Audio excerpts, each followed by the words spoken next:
পাতে পড়া প্রতিটি খাবারে লুকিয়ে থাকে একজন রাঁধুনির আদর আর যত্ন। বাড়ির খাবার মানেই মনের তৃপ্তি। ঘরোয়া রান্নায় থাকে এমন এক টান যা যে কোনো 5 স্টার হোটেল থেকেও এগিয়ে।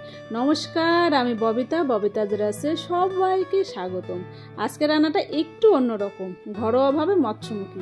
বাড়ির সবার আবদারে আজ রান্নাঘর আমার দখলে। আজ রান্না করেছি আলু দিয়ে কাতলা মাছের ঝোল, সর্ষে পোস্ত দিয়ে পাবদা মাছ, ধনেপাতা দিয়ে ডাল, মাছের মাথা দিয়ে 5 মিশালো ঘন্ট, চাটনি, পাঁপড় আর আছে শেষ পাতায় ছানার পায়েস। ভিডিওটা সম্পূর্ণ দেখো, ভালো লাগবে।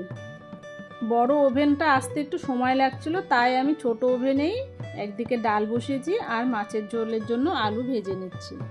আমার ডালটা ভালো সেদ্ধ হয়ে গেছে, লবণ হলুদ দিয়ে ফুটিয়ে নিয়েছি। এবার আমি সম্বারা দেব। তেলে দিয়ে দিলাম তেজপাতা, শুকনো লঙ্কা, 5 ফোড়ন, সবগুলোকে একটু ভালো করে ভেজে নেব। ভালো গন্ধ বেরিয়ে এসেছে। এবার আমি দিয়ে দেবো পেঁয়াজটাকেও আমি লাল করে ভেজে নিয়ে ধনেপাতা দিয়ে ফুটিয়ে রাখা ডাল ঢেলে দেবো, তাহলে আমার ধনেপাতার ডাল রেডি।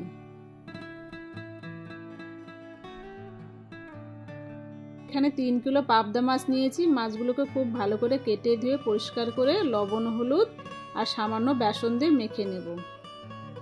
বেসন দিলে মাছটা ফোটার চান্স কম থাকে, বলছি না যে ফোটে না, কিন্তু কম থাকে। এবার আমি মাছগুলোকে ভালো করে ভেজে নেব। এক এক করে আমি সব মাছ ভেজে নেব। আজকের রান্নাটা সবাই মিলেই করেছে। আমার ভাগনা এখানে মাছগুলোকে খুব সুন্দর করে ধুয়ে পরিষ্কার করে দিয়েছে। কড়াইয়ে অনেক তেল ছিল, তাই ভাবলাম সব মাছগুলো একসঙ্গে ভেজে নিই। এখানে 2 বড় সাইজের কাতলা মাছ আছে। মাছগুলোকে খুব ভালো করে লবণ হলুদে মেখে নিয়ে মাছগুলো এবার এক এক করে ভেজে তুলে নেব।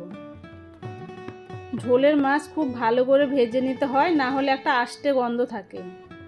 মাছের মাথা দুটো ভেজে নেব। এবার রান্না করব মাছের মাথা দিয়ে ছ্যাঁচড়া। তেল গরম করে তার মধ্যে দিয়ে দেবো তেজপাতা, শুকনো লঙ্কা, 5 ফোড়ন, খুব ভালো করে ভেজে নেব। এবার দিয়ে দেবো আলুটা সেদ্ধ হতে সময় লাগে, তাই আলুটা অল্প ভেজে নেব। টমেটো আর আলু সঙ্গে দিয়ে দেবো ধনে জিরে বাটা, হলুদ, লবণ, সামান্য চিনি, সবগুলোকে খুব ভালো করে কষিয়ে নেব। কেটে রাখা সব সবজি দিয়ে দিব।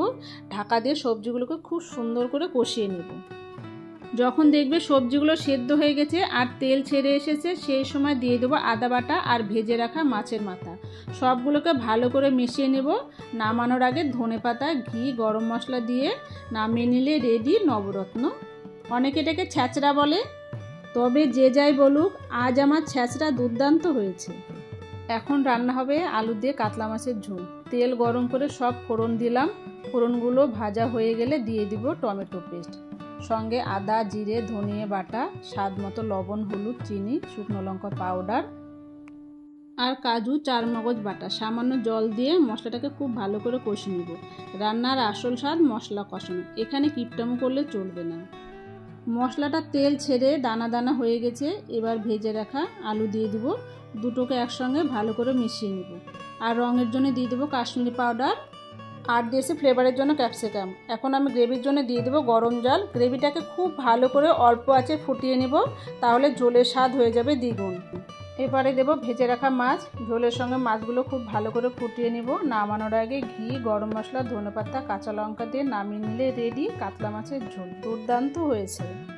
পিকচার আবি বাকি হে মেরে দোস্ত। এখন বানাবো পোস্ত দিয়ে পাবদা মাছ। তেল গরম করে কালো জিরে, তেজপাতা, শুকনো লঙ্কা ফোড়নের গন্ধ বেরিয়ে আসলে দিয়ে দেবো আদা বাটা, জিরে, ধনিয়া, শুকনো লঙ্কার গুঁড়ো, হলুদ, সামান্য চিনি, একটু জল দিয়ে মশলাটাকে কষিয়ে নেব।